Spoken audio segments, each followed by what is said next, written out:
everybody. I'm glad you can make it. I'm going to talk about the American Revolution from the period of 1763 to 1789. I hope you enjoy. Let me just paint you a scene real quick. We're in New York City. It is one of the biggest port cities that the 26 colonies, that's right, 26, not the 13 colonies that is coined to be out of breath. Anyway, New York is hustling and bustling. It is bringing in goods from all over the world and exporting our goods back to them. We have a plethora of diversity. We have the Germans, or rather the Hessians. We have Scotsmen, Irishmen, Frenchmen. We have slaves that come from Africa and from the islands. We have the Dutch as well. We have Spaniards. And only 4% are from Britain at the time. It turns out that the Africans, the slaves, were the most populated. Out of 60 to 80,000 slaves inhabited the area.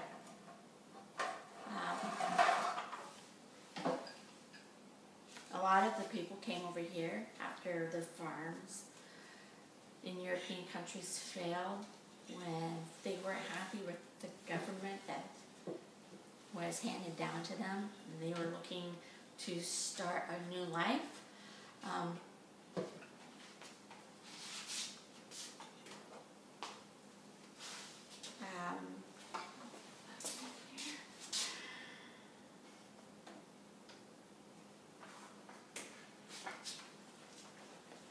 They were looking for a better life to be had. A lot of the people I hear around say that the Americas are the poor man's rich lands, which is true. A lot of these people have found their own way of making a living, and they've been very successful.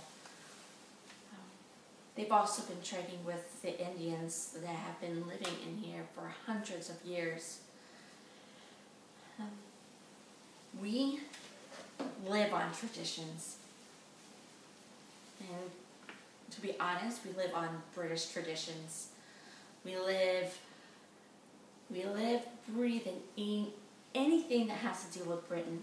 In fact, we're more Britain here than we were back on the motherland. We get our goods from Britain. The islands, they're occupied. Most, in fact, are occupied by the British, and we get the most wonderful things. One thing I can say is our militia is subpar. Yes, they're here as a police force, making sure that the drunk man is couth around women and children, and they don't cause a scene. Other than that, honestly, that's all they're good for. The British had to send troops over to help them with the war, the 7 Years' War.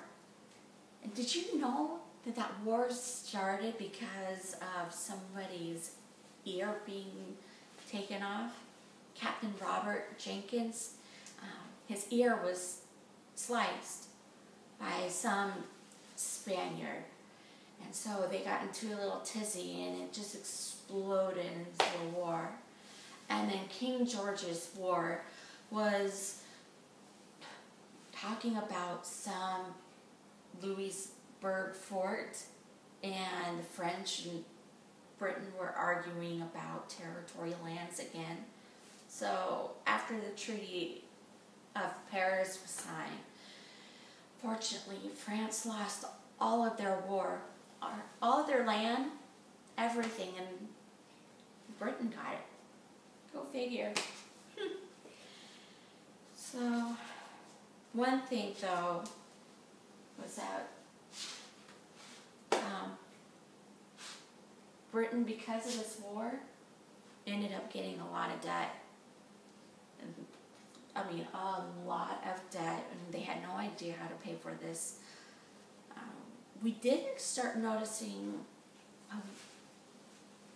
their army had to stay behind.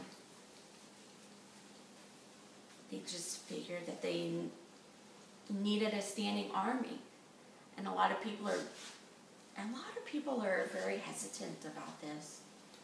Standing armies, well,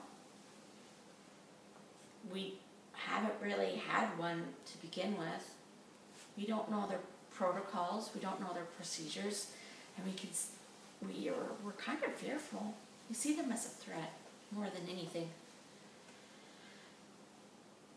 The British were pretty angry though.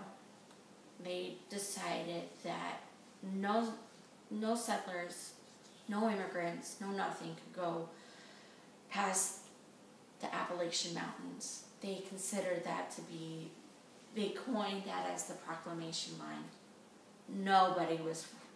They set up forts along that line to make sure that we were staying to where we needed to. I guess to stay in our place.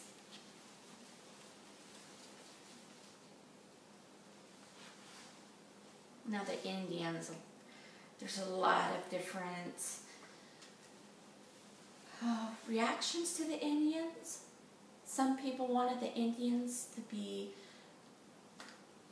just go away, and then there were some people that were trying to keep good relations with them, and one of that way was gift giving. The Indians saw gift giving as being an honorable tradition to them. They kept good ties and it was good practice. It's almost like giving up. It's like me giving an apple pie to a new neighbor. It was that kind of mentality. Unfortunately, the British was putting a stop to that too. And the Indians saw that as being very disrespectful. But the Indians were very upset for the fact that the settlers were encroaching on their lands. We have Choctaw, Creek, Cherokee, Chickasaw, everything. And it was just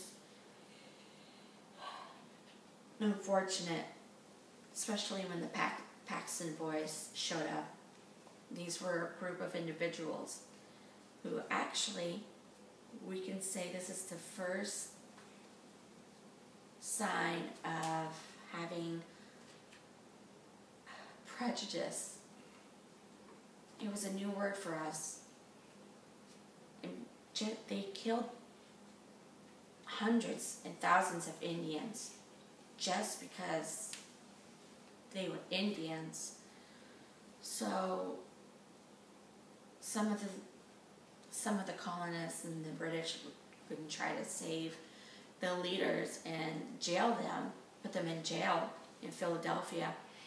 And these group of men march, after killing all these Indians, they even marched to Philadelphia screaming for them to come out of the prison so that they could kill them.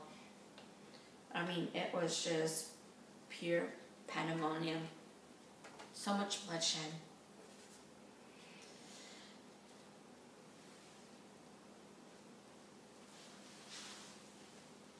So we have, again, the issue with that. So the British decided, well, if the colonists want to live like British, they should pay the taxes like Britain does. So they started with the Sugar Act. Unfortunately, it only had to interfere with a small group, mostly merchants. It was a tax against molasses. Basically, they decreased the price of molasses. They figured that if you decrease the price, more would pay. But that didn't really last.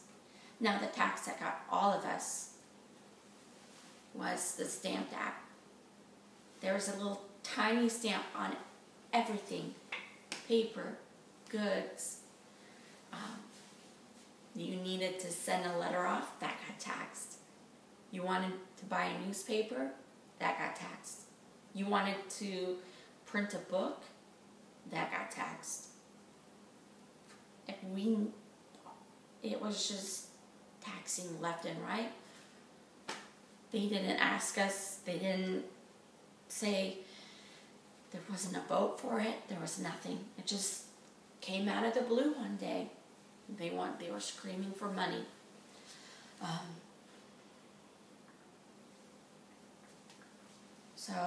And the other thing is, there was no more paper money. You had to pay it in sterling. And sterling, for some, was like gold. Nobody could afford it.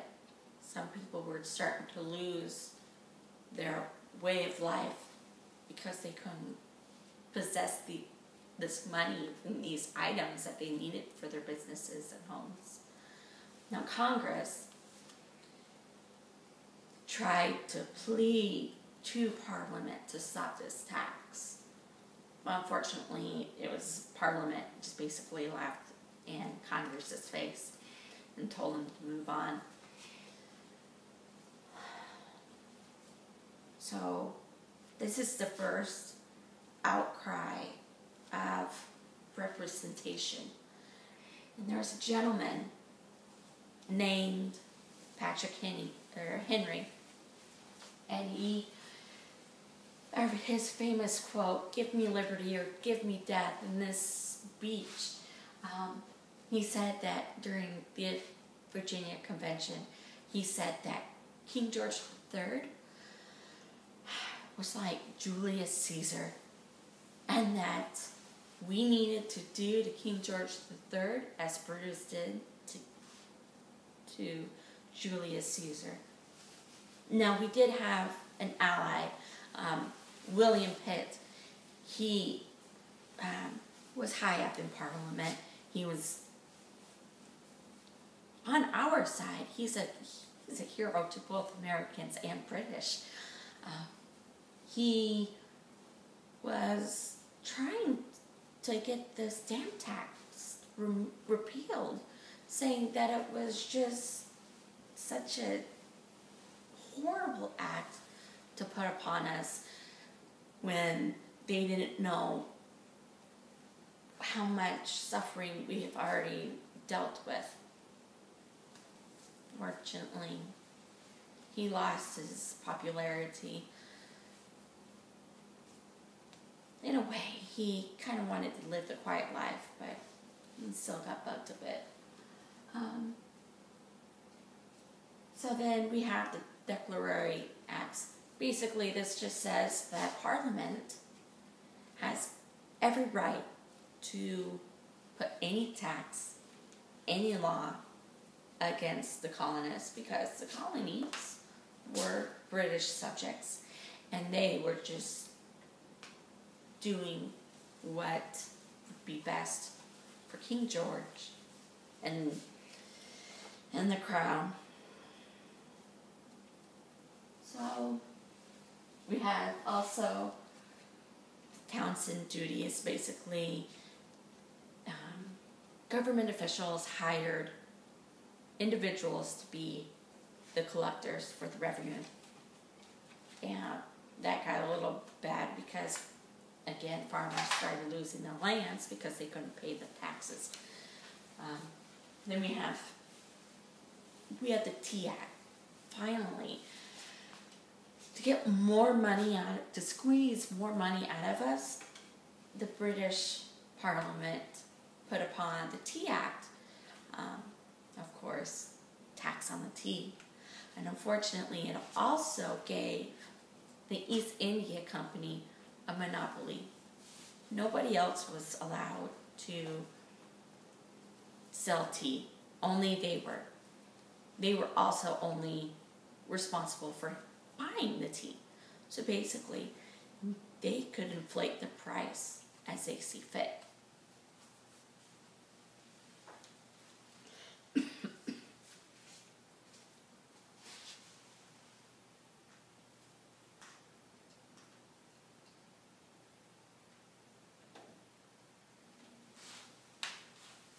So now we're getting more responses during the Tea Party. We all know what happened to the, you heard about the Boston men dressing up as Indians and throwing the tea overboard because the captain refused to unload it off the ship. So they decided to unload it themselves into the Boston Harbor. We all, it's been going around for ages now. The British, of course, didn't like it. They shut Boston's port down. Many people were rebelling at this point. It just got so bad that Britain sent more troops down from Great Britain to police us. They thought that once they saw a higher military power, that everybody would stop and just follow the rules. Silly Britons. In fact, the opposite happened. Boston was shown as being martyrs. They were praised for standing up to the tyranny of British and the monarchy of Britain. So, and not only that, but something amazing happened. They started thinking, the news got around to other colonies, and the other colonies, well, it could happen to them. So a sign of unity was starting to form. And this is the first steps to making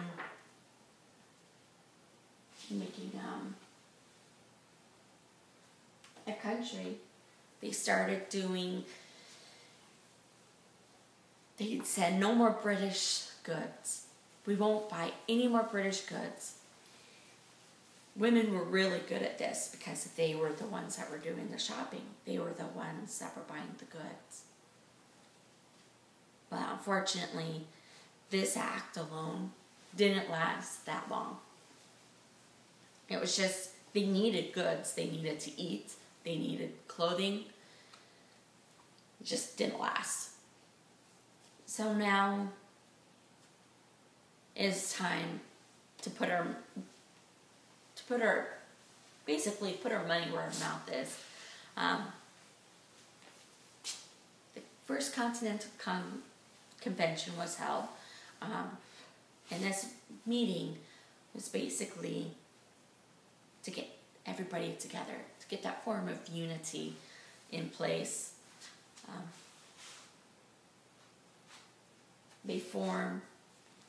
They know that everything that's been going on is wrong, and it's just time to act, time to change.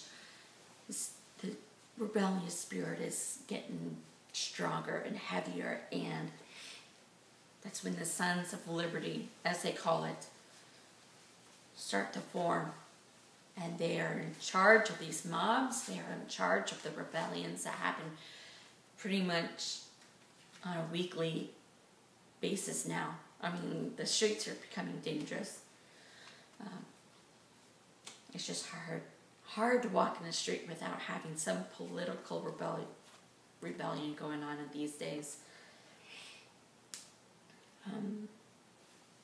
We're talking about the natural rights, our natural rights, our right to make home wherever we feel like it. We have a right to have our representation, to have our freedom, to have our liberty, our independence of being our own people, instead of just doing what a king says. And that's what the evangelicals were preaching in their church, that they were starting to question authority, and they were preaching that God is the only one that has a higher authority to tell us what to do, not the monarch system.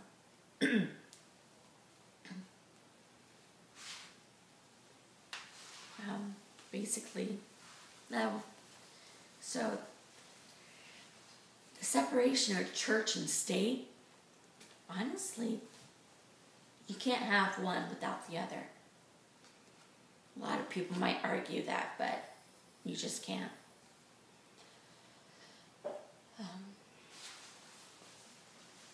So the slaves were having mixed results about this. They knew that if they were free, what would happen to them if they were free? What would happen to them if they rebelled? There were some slaves that would stay and work for their masters, because that's what they were. That's what they did. That's the life that they chose. Others wanted more.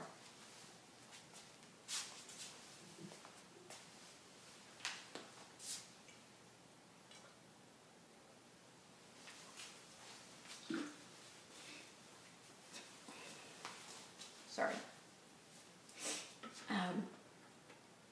The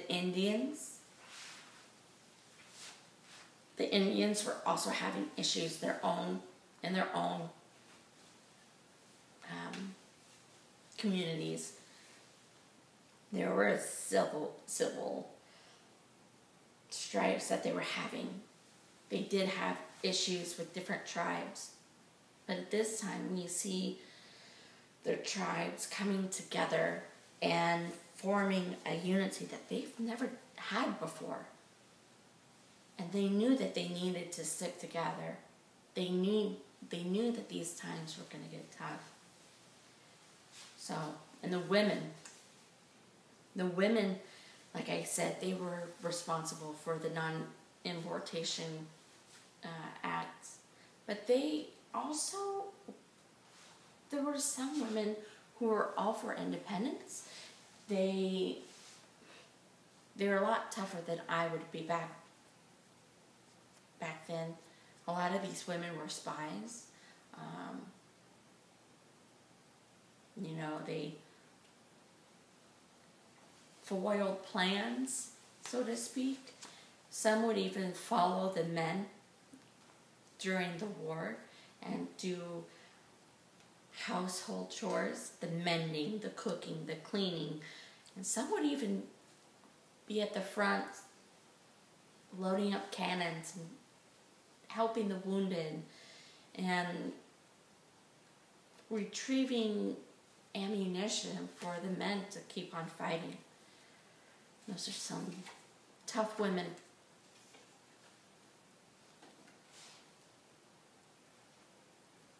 So, back home, the Second Continental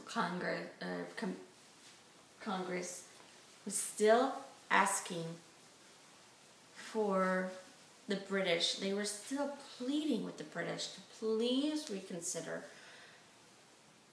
your acts. Please, just in the name of the king, just please, just take the taxes off of us. you've got your money, you're paid again in full, just help us out. Unfortunately, the king did not see it this way, and with these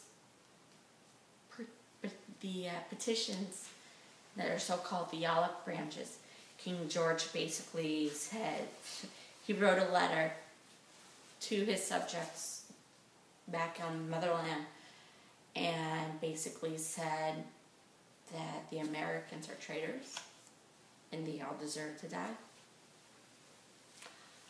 So, with that being said,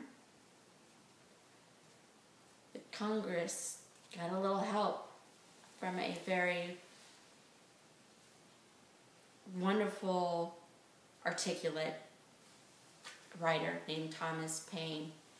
And he was saying in his pamphlet of common sense that the monarchy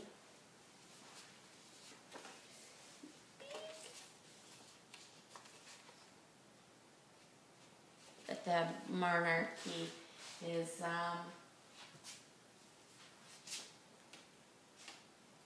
wrong. It's wrong. We don't need it. It's just, we don't need it. We are here to fight for our independence. We are human beings. We have the right to endure such luxuries as being free and happy. So therefore, we have a group of men, John Adams, Thomas Jefferson, Benjamin Franklin, to write the Declaration of Independence. And unfortunately, these men voted Thomas Jefferson to write the Declaration of Independence. He was a great writer. He was a Virginian. What better way to show American spirit by having a Virginian write this document? Unfortunately, John Adams at this time was pretty much hated because John Adams, as you know, is a lawyer. He represented the British soldiers that killed those men in that street in Boston. He had a good reason, though. It wasn't because he was in favor of the British, but he wanted to prove that justice could be served. Well, 7 men, British men, were found not guilty, and the 2 highest men were found guilty of manslaughter. So, the Declaration, there were many, by the way. You should have seen Thomas Jefferson writing these over and over again. He even included one of blaming blaming the king for the slavery system. Unfortunately, slavery at this time is the norm. It's a horrible truth, but it's the norm. So they decided to take that out because they knew that if they kept that into the final production of the Declaration of Independence, it would definitely make the South sad. Or sad. Angry. Super angry. So now we're at war. We have the battle of Lexington and Concord that started the whole thing. We never found out who was responsible for firing the first shot, but it turned out that we could win. We ended up having help maybe a year and a half into the war with France. they finally decided that we were pretty much capable of standing our ground, but the French wanted to really get back at the British for the 7-Year War. At this time, the British are not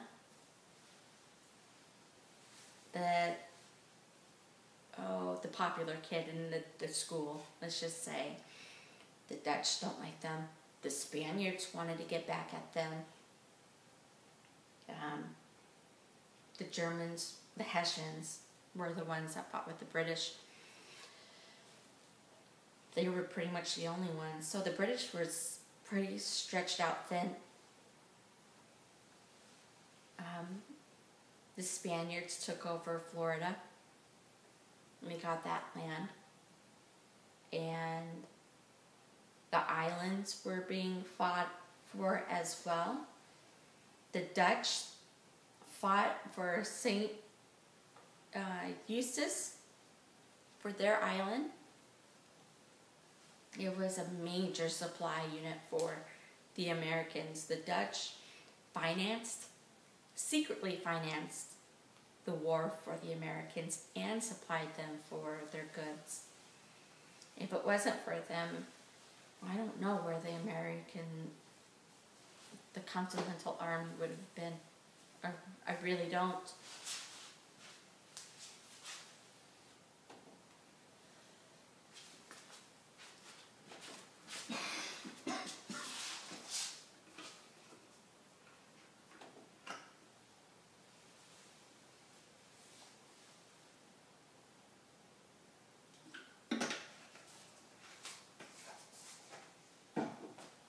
So,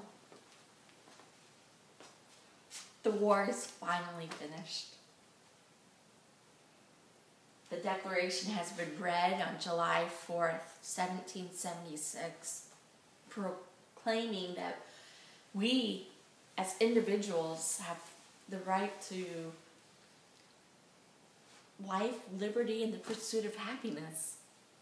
And it's the truth. We do. Now what? We weren't expecting to win. So, I guess the Continental Congress is the acting government. Unfortunately, it was very shaky. After the war, all the loyalists pretty much picked up and left back for Britain. And this is including governors from our colonies.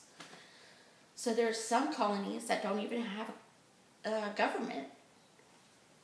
But they do start writing their own state constitutions to govern themselves and future political lawmen that take the office. So they decide to go with the Articles of the Confederation, just basically saying that the Congress, there's not going to be a president, there's not going to be a monarchy of any sort, they can't do taxes, there is no judicial system, there's no electoral system, none of that. But they run into a problem. See, like with all wars, we are in economic crisis. They can't pay back the soldiers that fought.